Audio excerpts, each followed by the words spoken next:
छापील किंमत आणि खरेदी किमतीवर खूप छान प्रश्न आहे. पहा प्रश्न काय आहे. एका वस्तूच्या छापील किमतीची 3/5. आता छापील किंमत म्हणजे काय, तर मार्क्ड प्राइस म्हणजे बघा काय म्हटलेलं आहे, मार्क्ड प्राइस ची 3/5. बघा शब्दाप्रमाणे जायचं, प्रश्न सोपा होतो. ही म्हणजे काय, ही म्हणजे बरोबर तिच्या खरेदी किमतीच्या, मला सांगा खरेदी किंमतला इंग्लिशमध्ये काय म्हणतो आपण, कॉस्ट प्राइस म्हणजे सीपी, च्या म्हणजे गुणाकार, खरेदी किमतीच्या 27/20 एवढी आहे. 27/20 झालं. बघा पहिल्या लाईन मध्येच तुम्हाला हे गणितामध्ये मांडता आलं. जर तिच्या विक्रीवर 50% सवलत दिली तर त्या वस्तूवर किती टक्के नफा मिळेल.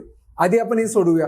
मला सांगा जेव्हा मी सीपी इथे खाली घेऊन येईन तेव्हा काय होईल, आणि हा 3 ने 27 ला भाग दिल्यावर काय होईल. बघा इथे मी करणार 3 एके 3, 3 9 27, नंतर 5 एके 5, 5 चोक 20, आणि हा सीपी खाली घेऊन येईल मी, म्हणजे छापील किंमत भागिले खरेदी किंमत, मार्क्ड प्राइस भागिले कॉस्ट प्राइस बरोबर.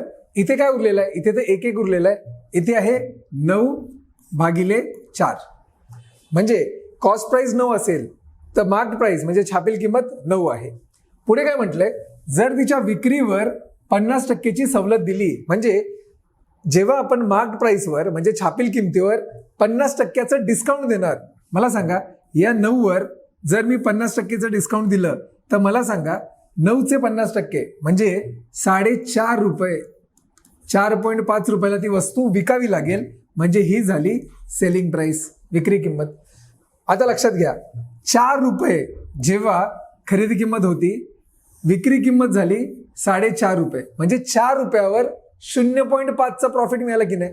म्हणजे बघा 4 रुपयावर 0.5चं प्रॉफिट मिळालं. आपल्याला 100 रुपयावर म्हणजे टक्के काढायचे आहेत, शेकडा नफा, म्हणून 100 रुपयावर किती, जर 100ला मी 4 ने भागलं तर येणार 25, 25 गुणिले 0.5 ते येणार 12.5%, जे आहे आपलं ऑप्शन क्रमांक 1. आहे की नाही सिंपल, सांगा.